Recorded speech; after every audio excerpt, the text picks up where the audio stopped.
Magandang gabi po sa inyo. Ako po si Marco at nais kong ibahagi sa inyo ang isang kwento na hanggang ngayon ay hindi ko malilimutan. Taong 1970 na mangyari ito sa isang liblib na baryo sa aming kabundukan ng Quezon. Noon ay bata pa ako, 16 na taong gulang, at doon ako lumaki kasama ang aking mga magulang at ilan kong pinsan. Tahimik ang aming baryo. Wala pang kuryente noon. Ilaw, lampara lang at minsan bonfire ang gamit sa gabi. Maraming kwento ng kababalaghan ang kumakalat, pero bilang kabataan, hindi ko gaanong pinapansin. Akala ko gawa-gawa lang ng matatanda para takutin kami.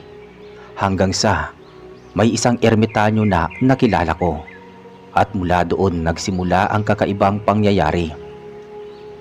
Ang ermitanyo ay tinatawag ng mga tao sa baryo na si Mang Isko. Siya ay nasa 50 taong gulang, payat, mahaba ang balbas, at palagi nakasuot ng kupas na barong. Naninirahan siya sa isang maliit na kubo sa gilid ng gubat, malayo sa mga tao. Madalang siyang bumaba sa baryo, maliban kung bibili ng asin o bigas.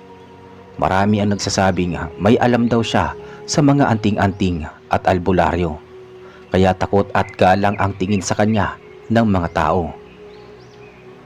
Isang hapon kasama ko ang pinsan kong si Rogelio at ang kaibigan kong si Benito.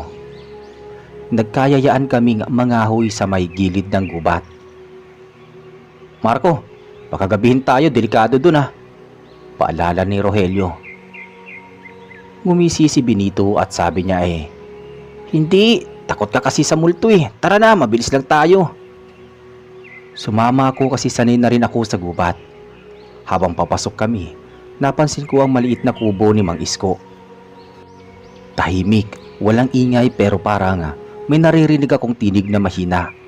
Tila isang babae na kumakanta. "Pare, narinig niyo ba yun?" Nilingon ako ni Benito sabay tawa. "Ah, guni-guni mo lang yan. Walang babae dyan, ermitanyo nga lang nakatira eh." Pero alam kong may narinig ako.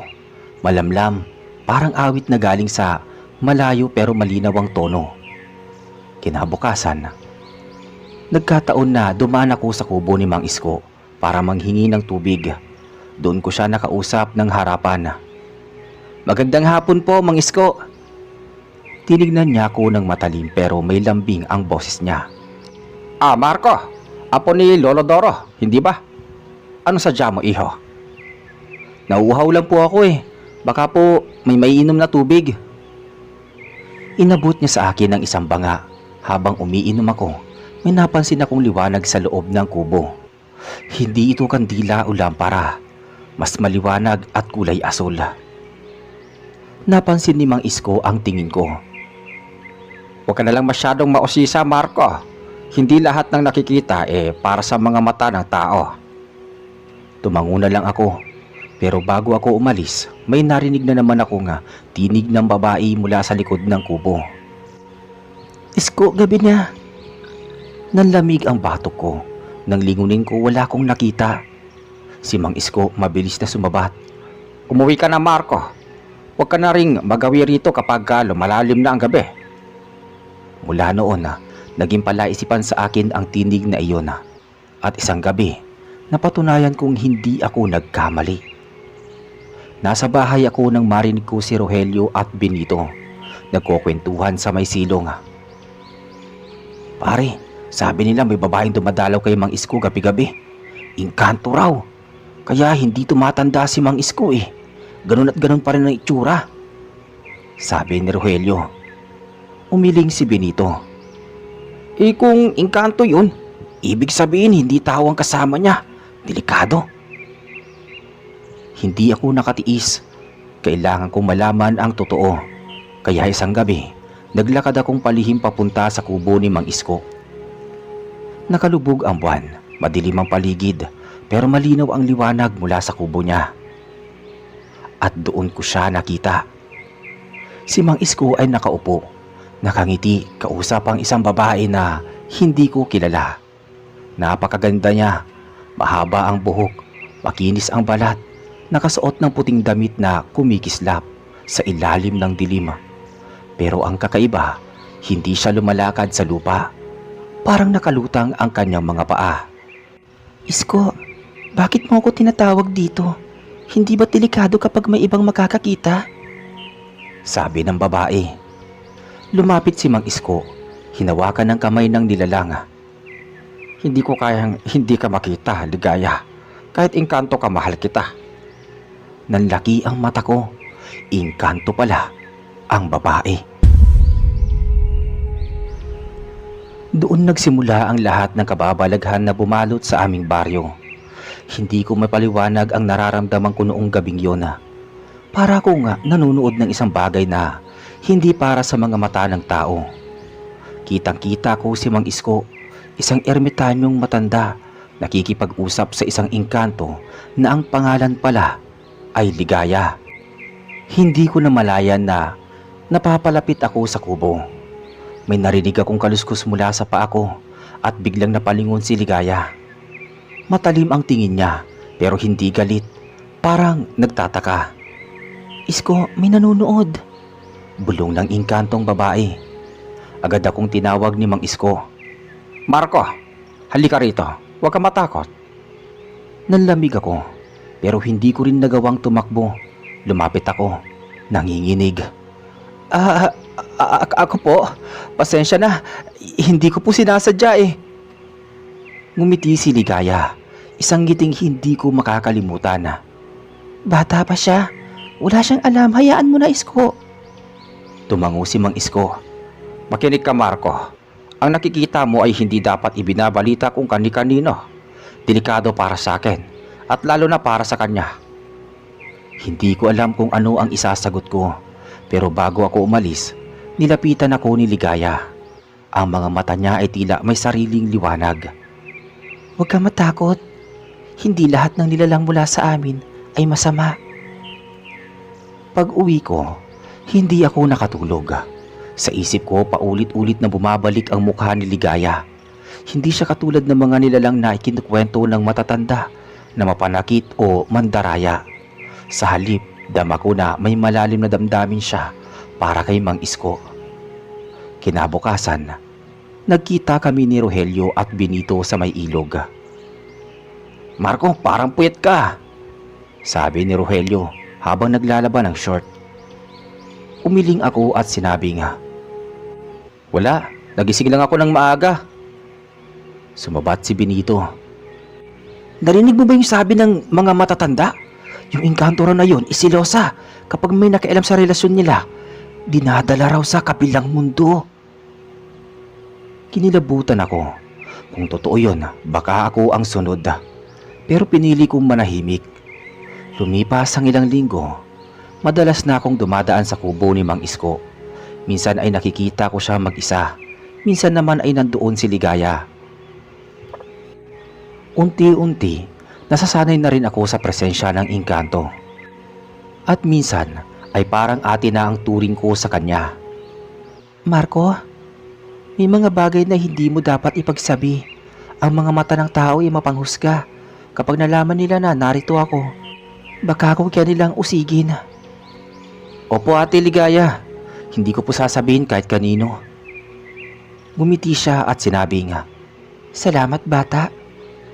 pero hindi lahat ay nananatiling tahimik. Isang gabi, may mga lasing mula sa baryo. 3 lalaki ang napadpad sa gubat. Narinig nila ang tinig ni Ligaya na umaawit. Sa halip na umalis, pinuntahan nila ang kubo ni Mang Isko. O Isko, may tinatago ka palang babae rito ah! Sigaw ng isa. Si Tomas, kilalang siga sa baryo. Lumabas si Mang Isko halatang nagpipigil ng galit. Umalis kayo, hindi ito lugar para sa inyo. Pero hindi sila nakinig. Teka, pakilala mo nga sa amin yung babae mo. O baka naman engkanto nga ha. Sabay tawanan ng mga ito. Mula sa loob, lumabas si Ligaya. Kumikislap ang paligid nang makita siya ng 3 lasing. Biglang natahimik ang dalawa, pero si Tomas ay ngumisi pa rin. Aba, maganda. Parang diwata. Pwede bang makausap ka, iha? Lumapit si Ligaya. Malamig ang tinig. Umalis na kayo bago pa mahuli ang lahat. Pero imbis na sumunod, inulat ni Tomas ang kamay niya para hawakan si Ligaya. At doon nagsimulang mangyari ang hindi ko malilimutan. Biglang lumakas ang hangin, umikot ang dahon sa paligid at parang lumabo ang paningin ko. Si Tomas napasigaw, hawak ang kamay niyang parang nasunog. Teka, ano to? Aray ko! Sigaw niya. Hindi mo ako dapat hinawakan. Malamig na sabi ng engkanto. Mabilis na tumakbo ang dalawa kasama si Tomas, pero siya ay napaluhod sa lupa nanginginig. Lumapit si Mang Isko. Inilapat ang kamay sa balikat ni Tomas. Mabuti pa, huwag mo nang uulitin. Baka hindi lang kamay mo ang mawala sa'yo. Pagkatapos nun, kumalat sa baryo ang balita. May nilalang araw na nakatira sa kubo ni Mang Isko at simula noon nagsimula ng matakot ang mga tao. Matapos ang insidente kay Tomas, nagsimula ng mabalot ng takot at usap-usapan ang aming baryo. Parang apoy na kumalat ang balita. May engkanto raw na kasintahan si Mang Isko. Ang iba takot na dumaan sa gubat. Ang iba naman galit kasi iniisip nila na dala ng engkanto ang kapahamakan sa baryo. Naririnig ko ang mga usap-usapan ng matatanda sa tindahan ni Aling Isabela. Delikado yan. Kapag nagalit ang engkanto, baka magkasakit ang mga bata. Wika ni Aling Isabela. Kung sumpain tayong lahat, mabuti pa paalisin na yung ermitanyo. Siya ang nagdadala ng salot dito. Dagdag ng isa pang lalaki. Tahimik lang akong nakikinig. Hindi ko magawang ipagtanggol si Mang Isko at si Ligaya dahil baka ako mismo ang pagdudahan. Pero sa loob-loob ko, alam kong hindi sila masama. Isang gabi, habang natutulog ako, bigla akong nagising dahil sa malakas na kaluskos sa labas ng bahay. Nang sumilip ako sa bintana, nakita ko si Tomas. Pawisan, namumutla at tila parang wala sa kanyang sarili. Marco, tulungan mo ko! Garalgal lang boses niya.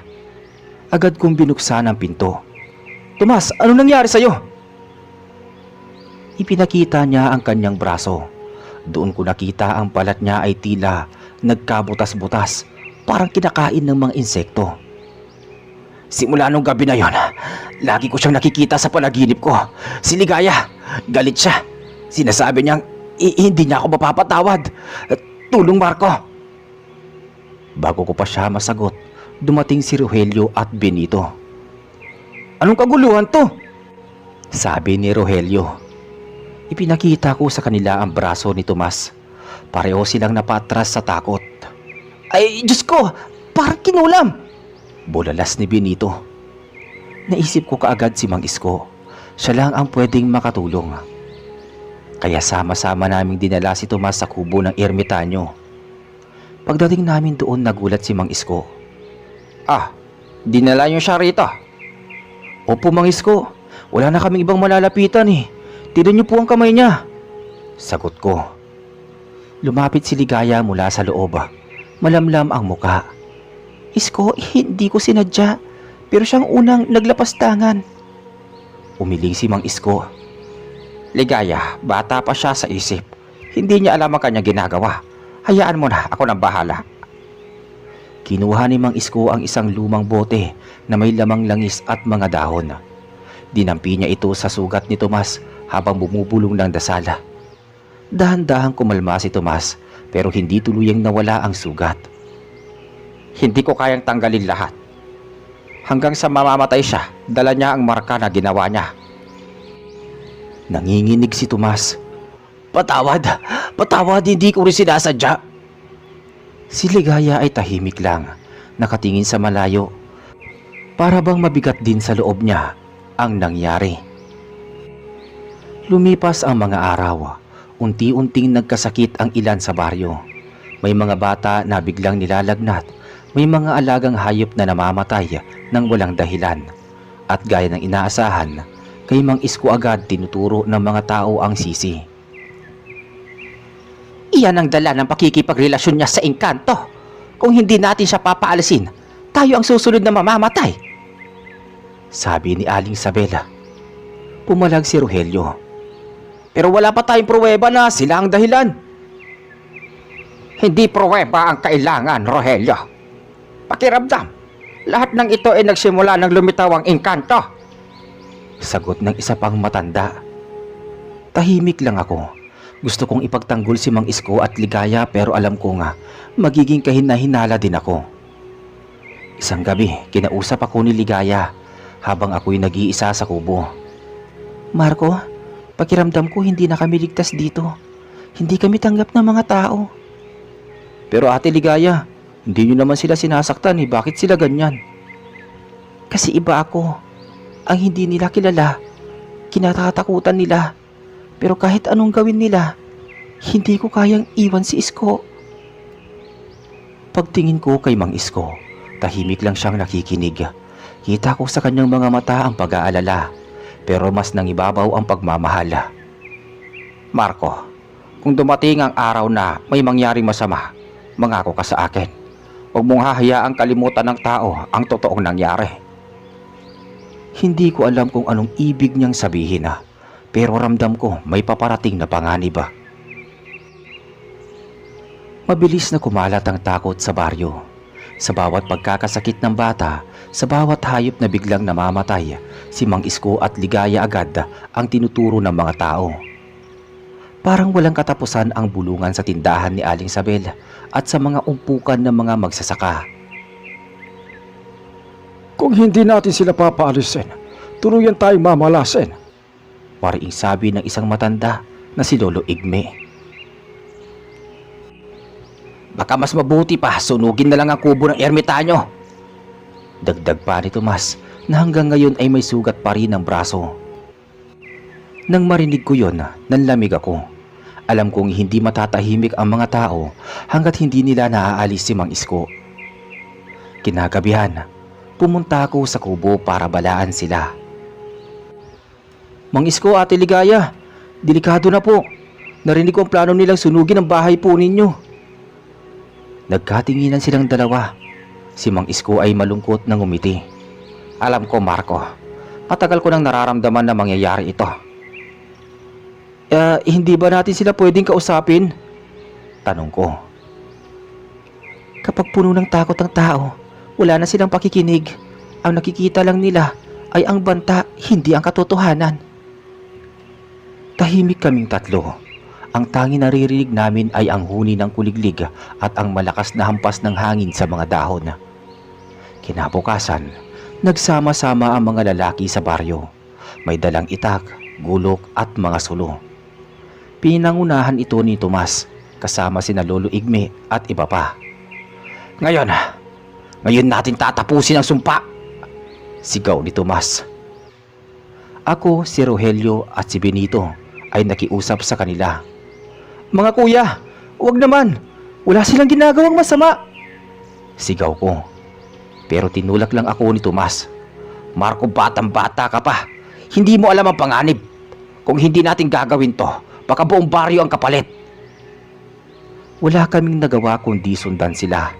Umaasang mapipigilan pa ang masama nilang balak. Pagdating sa kubo, agad nilang sinindihan ang mga dala nilang sulo. Tinutok nila sa dingding na pawid at nagsimulang ibato ang apoy. Sunugin na para matapos na ang sumpa. Sigaw ni Lolo Igme. Agad akong sumugod. Mang Isko! Ate Ligaya! Lumabas kayo dyan! Ngunit bago pa man lumiyab ang kubo, biglang lumakas ang hangin. Ang sulo ay isa-isang namatay, parang binuhusan ng tubig. Ang mga lalaki ay napatras. Sa loob ng kubo, lumabas si Ligaya. Hindi na siya kasing amo ng una kong nakita. Ang kanyang buhok ay humaba, umaalon sa hangin, at ang kanyang mga mata ay kumikislap na kulay asul. Mga hangal, wala akong ginagawang masama sa inyo, pero nais ninyo akong itaboy at sunugin ang aking minamahal. Wika ng engkanto. Napatras ang mga lalaki, nanginginig, pero si Tomas matapang pa rin. Engkanto ka! Dapat ka lang mawala! Sabay sibat ng itak. Hindi ko na napigilang sumigaw. Tomas, wag! Ngunit bago pa siya makalapit, biglang bumagsak si Tomas. Ang lupa ay parang gumalaw, bumuka ng kaunti at doon siya natapilok. Ang itak niya ay lumipad at bumagsak sa may damuhan. Tumakbo palayo ang ibang lalaki, pero may ilan pa ring nananatili. Nagdadasal, napapasigaw, hindi malaman ang gagawin. Maya-maya lumapit si Mang Isko kay Ligaya. Hinawakan ang kanyang kamay. Ligaya, tama na. Sila'y tao lamang. Hindi nila alam ang kanilang ginagawa. Dahan-dahang bumalik sa dati ang anyo ni Ligaya. Ang kanyang mga mata ay muling naging malungkot, hindi galit. Kung hindi lang kita mahal, Isko, matagal ko na silang pinarusahan. Pero para sa'yo, magtitimpi ako. Tahimik ang lahat, kahit ang mga nananatiling lalaki ay hindi na makakibo. Ang tanging ingay ay ang pag-iyak ni Tomas, na ngayon ay nakahandusay sa lupa, hawak ang kanyang sugatang paa. Umuwi sila na may takot at puot, pero alam kong hindi pa tapos ang lahat ng kanilang ginawa. Matapos ang gabing yon, lalo pang lumala ang sitwasyon sa baryo. Hindi na naglalabas ng bahay ang mga tao kapag dapit hapon. Maraming magulang ang ayaw nang palapitin ang kanilang mga anak sa gubat. At sa tuwing nagkakasakit o may namamatay na hayop, si Mang Isko at si Ligaya ang agad na tinuturo. Sa sarili ko, alam kong hindi sila ang dahilan, pero mahirap ipaliwanag sa mga taong takot at galit. Isang gabi, may kakaibang pangyayari. Nagising ako sa sigaw ng kapitbahay naming si Aling Rosa.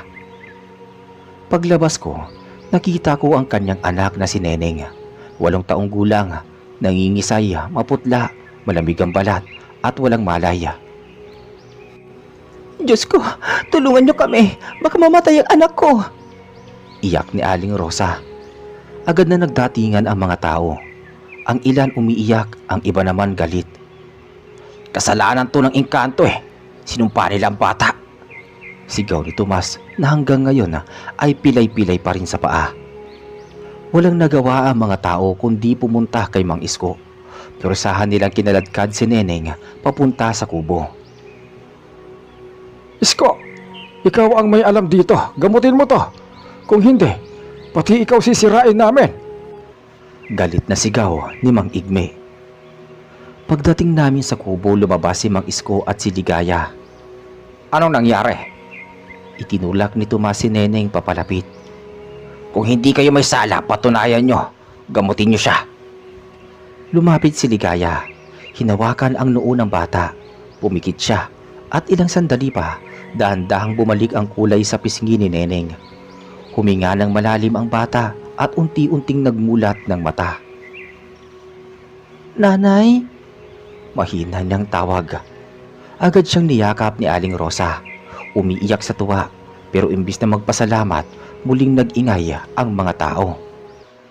Ginawa niya lang yan kasi siya rin ang nagdulot ng sakit. Sigaw ni Tomas. Hindi. Nakita niyo mismo. Gumaling ang bata. Sagot ko naman. Pero hindi nakinig ang karamihan. Sa halip mas lalo pa silang natakot. Kinabukasan, nagsimula ang sunod-sunod na kababalaghan. May mga magsasaka na nawalan ng 6 palay. Para bang nilamon ng lupa. May isang pamilya na nagising na puno ng dugo ang kanilang bakuran kahit walang hayop na pinatay. May mga tao ring nagsasabing naririnig nila ang boses ni Ligaya sa gitna ng gabi kahit hindi naman sila lumalapit sa gubat. Ang mga tao lalong nagalit. Hindi na to pwede. Kapag hindi natin sila pinalayas talaga, mauubos tayong lahat. Mariing sigaw ni Tomas sa pulong baryo. E paano naman kung lumaban sila? Sagot naman ng isa. Magdadala tayo ng pari mula sa bayan. Siya na ang bahala. Sagot naman ni Tomas. Doon ko naramdaman ang matinding kaba. Kapag dumating ang pari, baka tuluyan nang mawala si Ligaya. Kinahapunan, pumunta ako sa kubo at binalaan sila. Mang Isko, Ate Ligaya, Balak nilang magdala ng pari kapag dumating yun. Baka hindi na kayo ligtas. Tahimik lang si Mang Isko, nakatingin sa kawalan. Marco, matagal ko nang alam na hindi matatanggap ng mga tao ang pagmamahalan namin ni Ligaya. Pero hindi ko kayang iwan si Ligaya. Hinawakan ni Ligaya ang kamay ni Isko. Kung mawawala ka, Isko, mas gugustuhin ko na rin mawala sa mundong to. Hindi ko kaya mabuhay nang wala ka. Ramdam ko ang bigat ng kanilang mga salita at doon ko unang naisip baka mauwi ito sa trahedya. Makalipas ang 3 araw, dumating nga ang pari mula sa bayan. Siya si Padre Ernesto, isang matandang Kastila na matagal nang naninilbihan sa probinsya. Kilala siyang mahigpit sa mananampalataya at hindi natitinag sa mga kwento ng kababalaghan. Pagdating niya sa baryo, sinalubong siya ng mga tao na para bang may dumating na tagapagligtas. Padre, kayo na po ang bahala. Kailangan naming mailigtas ang aming baryo, sabi ni Tomas, halos lumuhod sa harap ng pari. Tumango si Padre Ernesto. Kung totoo nga ang may masamang espiritu na napapanggap na babae, kailangan siya mapalayas. Nanlamig ako sa narinig ko. Para bang hindi na siya nagdalawang isip kung ano ang katotohanan. Para sa kanya, si Ligaya ay isang nilalang na dapat mawala. Kinagabihan, sama-sama kaming pumunta sa kubo ni Mang Isko. Ako, si Rogelio at si Benito. Inapilitang sumama pero mabigat ang pakiramdam ko. Habang naglalakad, nagdasal ng malakas si Padre Ernesto, dala ang krus at isang bote ng banal na tubig. Ang mga tao na may hawak na kandila, parang isang prosesyon ng galit at takot ang naganap. Pagdating namin sa kubo, lumabas agad si Mang Isko. Padre, mga kababaryo, ano bang pakay nyo rito? Tanong niya rito. Sumigaw si Tomas. Hoy, Tatang Isko, ibigay mo sa amin ang engkanto mong babae. Hindi na siya pwedeng manatili rito. Tumango si Padre Ernesto. Lumabas ka, espiritu sa ngalan ng Diyos. Ipinag-uutos kong ipakita mo ang iyong sarili, sabi ng pare. At doon lumabas si Ligaya, ngunit hindi siya katulad ng dati kong nakita. Hindi siya galit, hindi rin siya nagtatago. Nagsuot siya ng puting damit na kumikislap at ang kanyang mukha ay puno ng lungkot. Hindi ako masamang nilalang. Mahal ko lang si Isko. Iyon lang ang kasalanan ko. Kasalanan iyon, sigaw ng pare, sabay wisik ng banal na tubig. Tumama ang patak sa balat ni Ligaya at bigla siyang napasigaw. Kumislap ang kanyang anyo, parang nauupos na kandila. Niyakap siya kaagad ni Mang Isko.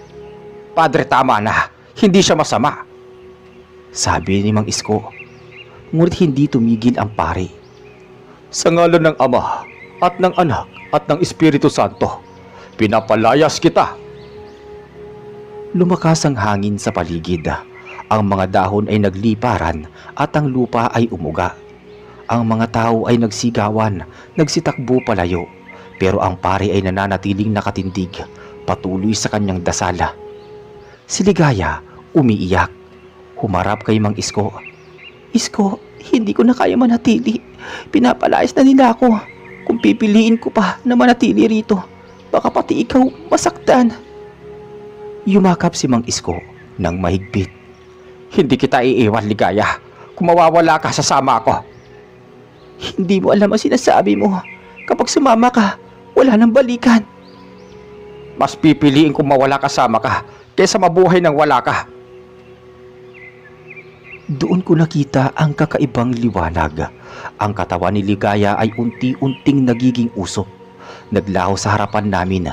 Si Mang Isko ay humawak pa rin hanggang sa pareho silang balutin ng kumikislap na alikabok. Mang Isko!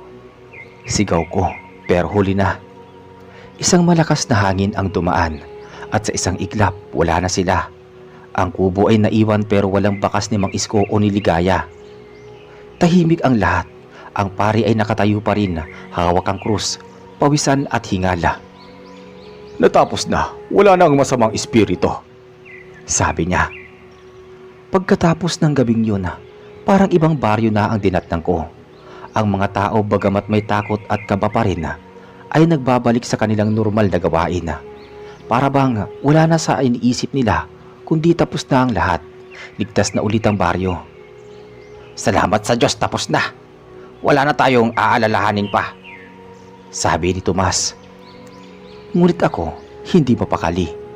Sa bawat gabi na dumaraan, naiisip ko pa rin si Mang Isko. Hindi ko matanggap na ganun na lang siya nawala, na para bang hinigop ng hangin kasama ang babaeng mahal niya. Isang linggo ang lumipas. Napansin kong halos walang hustong pumupunta sa lugar ng kubo. Naiwan itong nakatayo pero walang lumalapit kahit mga bata. Sabi ng iba, naririnig pa din daw nila ang mga bulong tuwing gabi. Minsan naglakas loob akong pumunta mag-isa. Dala ko ang maliit na lampara at dahan-dahang pumasok sa loob. Tahimik, walang tao pero sa sahig, nakita ko ang isang bagay na naiwan. Isang piraso ng lumang baston ni Mang Isko. Pinulot ko iyon at napahawak ako ng mahigpit. Para bang nararamdaman ko ang bigat ng desisyon na ginawa niya. Pinili niya ang engkanto kahit kapalit ang lahat. Kinabukasan, kinausap ko si Rogelio at Benito. Mga kasama, hindi niyo ba naalala si Mang Isko? Para bang nakalimutan na siya ng lahat? Sumagot si Rogelio. Ano pa bang magagawa natin, Marco? Pinili niya yun eh. Baka nga mas mabuti ng ganun. Tahimik naman si Benito pero maya-maya ay nagsalita. Pero bakit? Parang hanggang ngayon ramdam ko na parang nandito pa sila. Lalo kapag hating gabi. Nagkatinginan kami. Pare-pareho pala kaming may naririnig na kakaiba sa mga oras ng gabi. Isang gabi, sabay-sabay kaming pumunta ulit sa kubo. Dala namin ang mga lampara at tahimik na naupo sa harap. Habang lumalalim ang dilim, biglang umihip ang malamig na hangin. Narinig namin ang mahinang tinig ng isang babae. Napatingin kami sa paligid pero walang tao. Kasunod nun, may humaplos na tunog ng baston na tumutunog-tunog sa sahig. Nanlaki ang mga mata ni Rogelio. Narinig niyo ba yon? Tumango ako. Oo, parang nandito sila. Doon ko napagtanto na hindi tuluyang nawala sina Mang Isko at Ligaya. Maaaring nasa ibang daigdig na sila pero hindi pa rin lubos na naglaho ang alaala nila sa baryo. At hanggang ngayon, tuwing bumabalik ako sa lugar na yon, nararamdaman ko pa rin ang malamig na hangin at ang bulong ng dalawang nilalang na pinagbuklod ng kakaibang pag-ibig. Ang ermitanyo at ang engkanto. Pagkaraan ng gabi nga, narinig namin ang tinig ni Ligaya at tunog ng baston ni Mang Isko. Hindi na kami mapakali ni Rogelio at Benito. Para bang kahit anong gawin namin sa araw, laging may kirot at tanong sa isipan. Marco, paano kung bumalik sila? Paano kung hindi pa tapos ang tungkulin nila dito sa lupa? Hindi ko alam eh. Pero sigurado akong may gusto silang iparating. Hindi sila nagpapakita para takutin lang tayo. Tahimik naman si Rogelio, pero alam kong may agam-agam din siya. Makalipas ang ilang araw, kumalat sa baryo ang usap-usapan na may mga nakakarinig din daw ng mga bulong sa kubo. May magsasaka na dumaan isang madaling araw. Umuwi siyang nanginginig at namumutla. Ang sabi niya, may babaeng nakatayo raw sa bintana, nakaputi, nakatingin lang sa kanya. Hindi ko alam kung totoo o hindi. Pero tiyak ko, hindi siya taga rito. Sabi ng magsasaka. Doon nagsimulang muli ang pagkakaroon ng takot sa baryo. May ilan na ayaw nang dumaan sa kalsadang malapit sa kubo, kahit iyon ang pinakamadaling daan papuntang palengke. Isang gabi, nagkayayaan kaming tatlo na magbantay ulit malapit sa kubo. Hindi namin matiis ang takot at tanong, kaya naisip naming harapin kung ano man ang nagpapakita. Habang nakaupo kami sa damuhan, dala ang lampara at kaunting pagkain, biglang umihip ang malamig na hangin. Kumaluskos ang mga dahon ng kawayan. Parating na sila, bulong ni Rogelio. Maya-maya lumitaw sa bintana ang isang anyo ng babae. Maputi ang suot, mahaba ang buhok at malinaw naming narinig ang kanyang tinig. Isko, Isko. Sabi niya. Nanlaki ang mga mata ni Benito. Si Ligaya. Kasunod noon na narinig naming muli ang tunog ng baston papalapit mula sa loob ng kubo. Napalunok ako. Mang Isko, nandito ka ba talaga? Tanong ko. Ngunit walang sumagot. Sa halip bumukas ng dahan-dahan ang pinto ng kubo. Lahat kami napatras pero hindi kami tumakbo. Sa loob ng kubo may liwanag na tila galing sa alitap-tap. Kumikislap-kislap at galing sa gitna noon nakita namin na magkahawak kamay sina Mang Isko at Ligaya. Hindi sila tulad ng mga taong nakikita natin parang may bahid ng usok ang kanilang anyo. Parang mga kaluluwang hindi tuluyang makatawid. Bakit kayo bumalik? Tanong ko. Sumagot si Mang Isko, mahina pero malinaw. Hindi kami makaalis hanggat hindi natatapos ang sumpa. Nagkatinginan kaming tatlo. Teka, anong sumpa yun? Tanong ni Rogelio. Si Ligaya ang nagsalita. Ang pag-ibig namin, pinagbawalan, hindi tinanggap. Hanggat hindi nagiging totoo sa mata ng tao, hindi kami makakalaya. Natigilan ako. Doon ko naunawaan. Kaya pala paulit-ulit silang bumabalik. Kaya pala naririnig ang kanilang mga tinig. Hindi lang sila nagpaparamdam. May hinihingi silang katarungan sa kanilang pag-ibig. Paano namin kayo matutulungan? Tanong ko. Ngumiti si Ligaya, ngunit bakas ang lungkot. Kailangan niyong ikwento ang lahat. Ipasa niyo sa bawat bibig ng tao, sa bawat tenga. Kapag naniwala ang tao na ang pag-ibig ay hindi kasalanan, doon kami makakalaya. Pagkasabi niya noon, unti-unting naglaho ang liwanag. Naiwan kaming tatlo, nanginginig, pero malinaw ang aming narinig.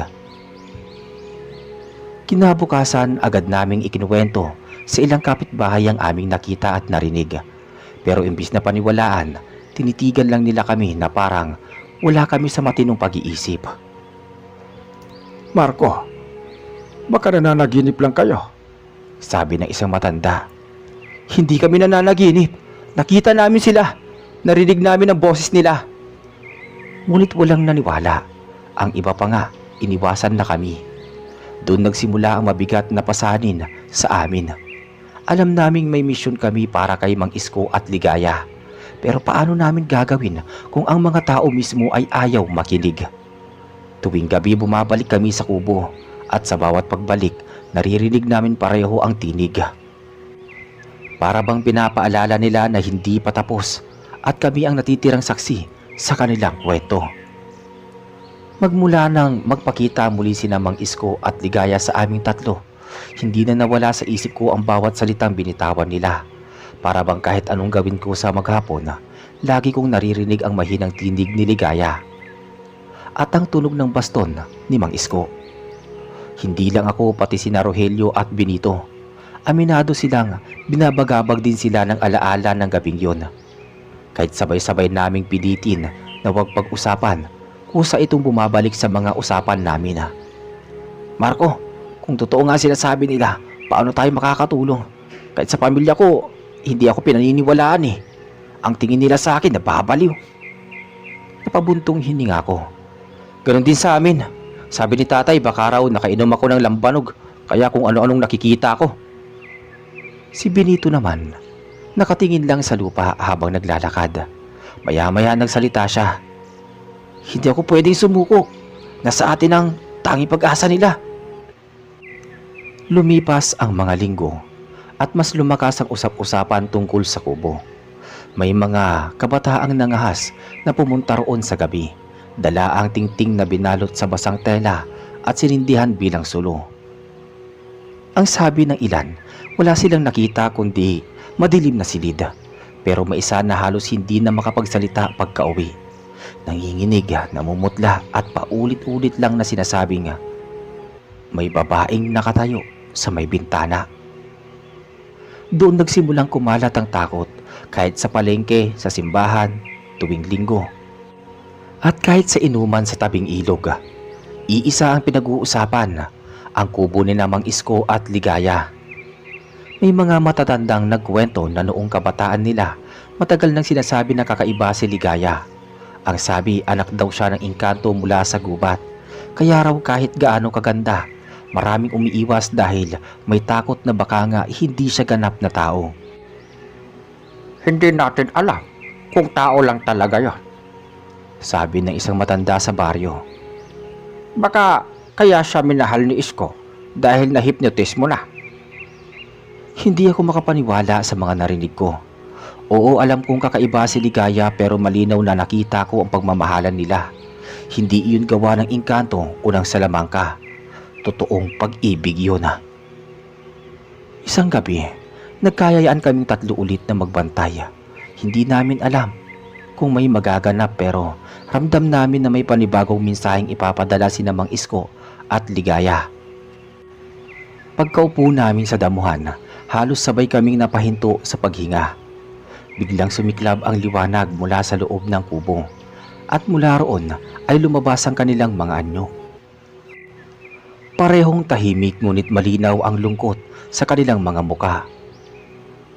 Hindi sapat ang pagsasalaysay ninyo. Hindi pa rin kami tinatanggap ng tao. Wika ni Mang Isko. Sumingit si Ligaya, mahina ang tinig. Hanggang hindi nila nauunawaan ang pag-ibig ay hindi kasalanan. Hindi kami makakaalis. Hindi ko napigilan ang sarili kong itanong. Pero paano namin gagawin iyon kung ayaw nilang makinig? Kung kahit kami, tinatawanan lang. Sandaling natahimik ang paligid bago muling nagsalita si Mang Isko. Kayo ang tulay. Hindi lahat maniniwala, pero may ilan na makikinig. Sa mga makikinig na yon, magsisimula ang pagbabago. Kinabukasan, pinilit namin na ikwento sa ibang baryo ang aming nakita. Naglakad kami hanggang sa susunod na bayan sa may bundok. Halos 3 oras na lakaran. Doon nakatagpo kami ng ilang matatandang nakinig ng seryoso. Kung totoo ang sinasabi ninyo, huwag ninyong tigilan. Ang mga engkanto ay ang mga nilalang na gaya nila. Hindi sila nagpapakita ng walang dahilan. Malamang may nakatali pa silang pangako o sumpa. Mula noon nag-iba ang ihip ng hangin. May ilan nang nagsimulang maniwala. May mga kabataan nang nakikinig at nagtatanong. At may matatanda ring tahimik na nakikinig. Waring may naaalala. Isang gabi nagpakita ulit si Mang Isko at Ligaya. Ngunit sa pagkakataong to, hindi lang kami ang nakakita. Kasama ng ilang kabataan na sumama sa amin. Dala ang tapang at pananampalataya. Isko, narito sila. May mga nakikinig na. Salamat. Kahit mahirap, hindi nyo kami iniwan. Unti-unting lumakas ang liwanag na bumalot sa kanilang katawan. At bago sila tuluyang naglaho, narinig namin ang huling mga salita ni Ligaya. Kapag kinuwento ninyo ang aming pag-ibig, huwag nyo kaming gawing halimaw. Gawin nyo kaming tao, gaya ng nararapat. Pagkalipas ng ilang buwan, unti-unting natabunan ng panahon ang takot sa kubo. Sa halip na iwasan, may ilan nang pumupunta doon upang mag-alay ng bulaklak. May mga nagsasabing nararamdaman pa rin nila ang presensya ni Mang Isko at Ligaya. Pero hindi na iyon nakakatakot. Sa bawat salinlahi na ipapasa ang kwento. At ngayon, ako na mismo ang nagsasalaysay sa inyo.